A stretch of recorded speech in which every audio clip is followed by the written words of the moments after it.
Vogliamo essere un popolo sano, al riparo dal rischio di estinzione per l'infezione di virus.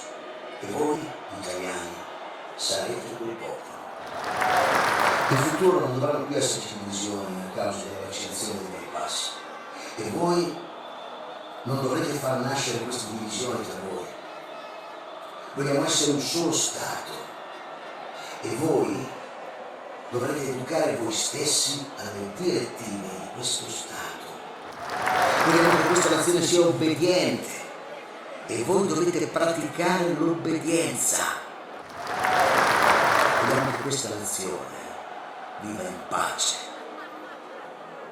ma che sia anche consapevole che per mantenere la pace ci vuole coraggio. Il coraggio di fare ciò che lo Stato impone anche se non piace.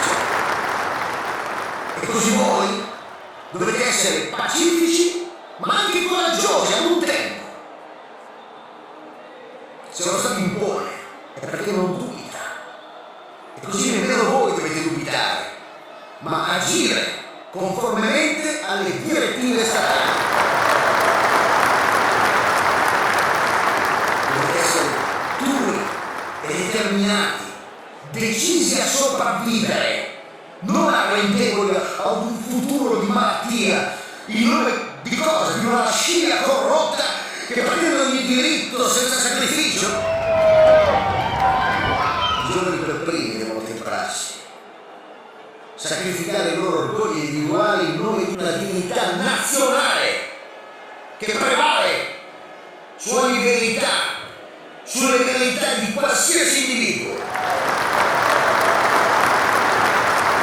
Non esiste consenso individuale, non esiste logica formale che possano contrastare, mettere in dubbio o anche soltanto comprendere il senso e le logiche dello Stato.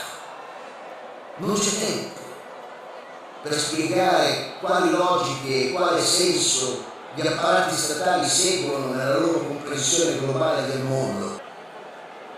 Dobbiamo agire con emergenza se vogliamo sopravvivere. Non dovete capire e nemmeno soffermarvi a pensare sul perché è necessario che tutti gli italiani si vaccinino. Dovete agire e vaccinarvi subito. Chi lo fa? Mette a rischio lo Stato, la sua salute fisica ed economica. Lo Stato ora è comprensivo, ammette un'eccezione, un'alternativa alla vaccinazione. Il test rapido che obbliga chi non ha il coraggio di fare il bene dello Stato a pagare per avere gli stessi diritti di chi invece coraggiosamente, con grande patriottismo e senso civico, si conforma, non dubita e si vaccina.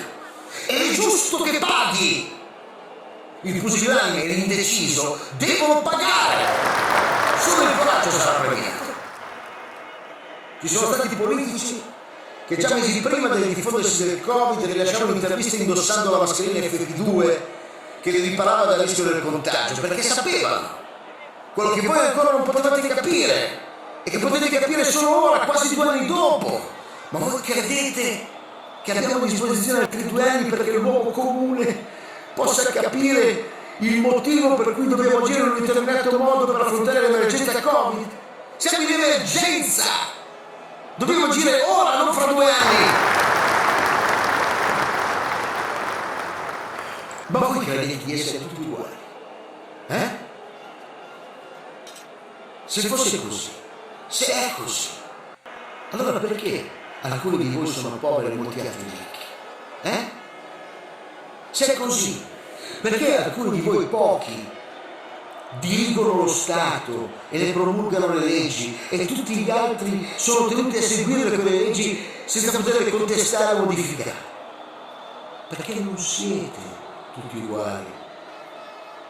Alcuni hanno la tempra, il coraggio, la determinazione, la furbizia per essere capi.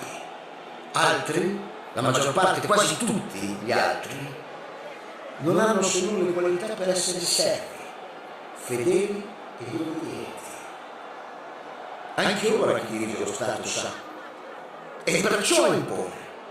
E non deve spiegare perché impone, non c'è tempo per spiegarlo e soprattutto non esiste per la maggior parte di voi ora la possibilità di capirlo. È perciò che si chiede il vostro coraggio.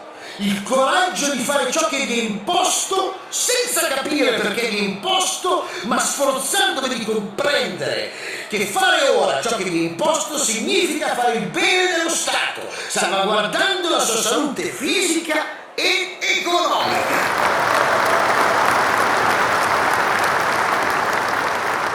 Ed è perciò che è giusto che i coraggiosi siano premiati e i pusillanimi penalizzati. Viviamo in un'epoca incerta, le cui prospettive future sono cupe e di grande sacrificio per i popoli di tutte le nazioni.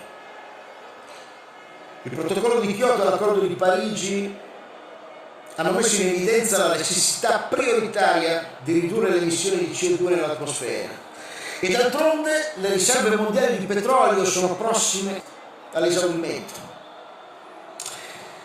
Secondo le stime di EIA, PB e OPEC effettuate ancora nel 2015, in quell'anno restavano un massimo di 1.700 miliardi di barili di greggio disponibili al rifornimento energetico dell'umanità, in un mondo che allora consumava 100 milioni di barili al giorno e che ora ne consuma ancora di più.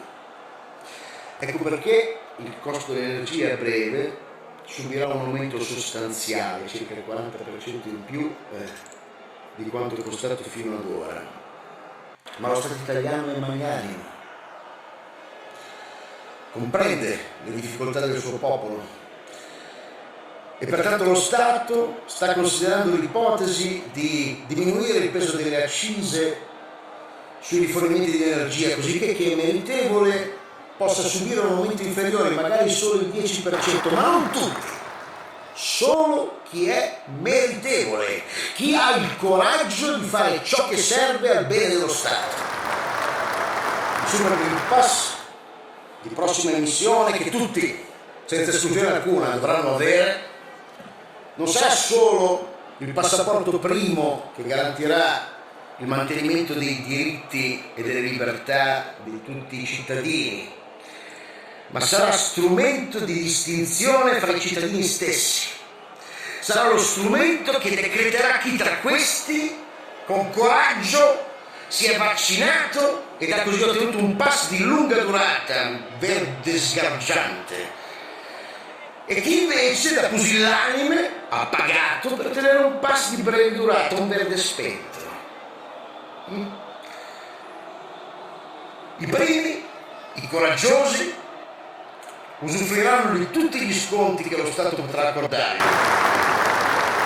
I secondi, i letti, i pusillanimi, coloro che dietro l'ipocrita bandiera del buon senso e della democrazia avranno alzato la loro voce contro lo Stato e i suoi dettami, quasi a insinuare che insieme alla loro voce possa alzarsi anche la loro dignità, da servi a capi, come se non fosse stato Dio a decretarli servi fin dalla nascita.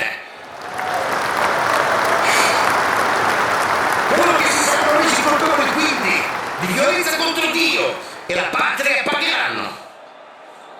pagheranno per poter uscire di casa, per recarsi sui luoghi di lavoro, negli uffici istituzionali, nei supermercati, nei centri commerciali, nei luoghi di svago, pagheranno perfino per lavorare da casa loro se saranno in regime di telelavoro. Pagheranno per garantire i privilegi dei figli probi e disciplinati dello Stato. E pagheranno molto, anzi moltissimo.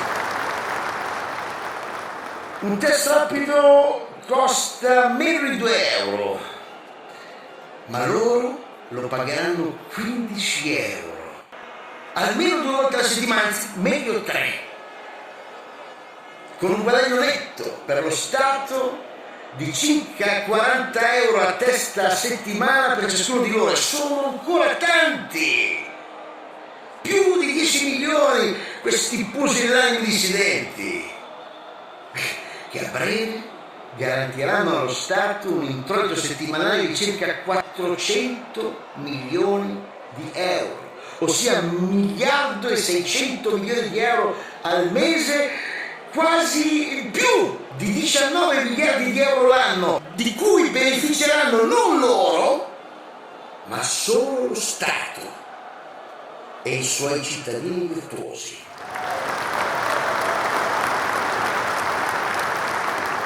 E questo continuerà finché tutti non si siano conformati, finché ciascuno non sarà disciplinato e figlio proprio dello Stato.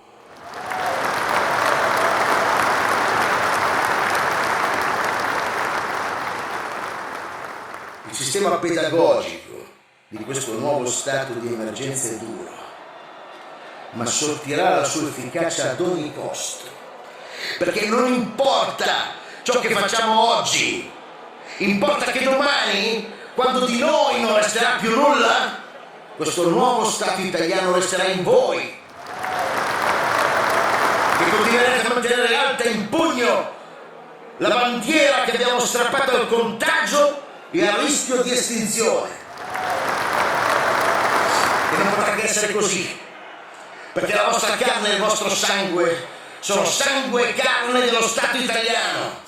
E lo spirito che guida le azioni e le imposizioni dello Stato oggi, anche se non riuscite a comprenderlo, arde da sempre nelle vostre menti e nei vostri cuori.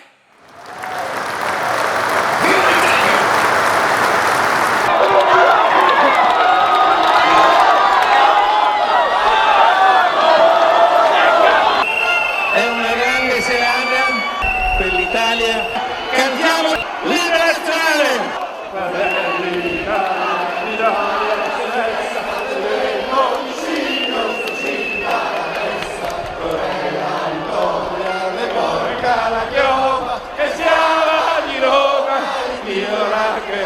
Stringiamo già corte, sta voglia alla morte d'Italia.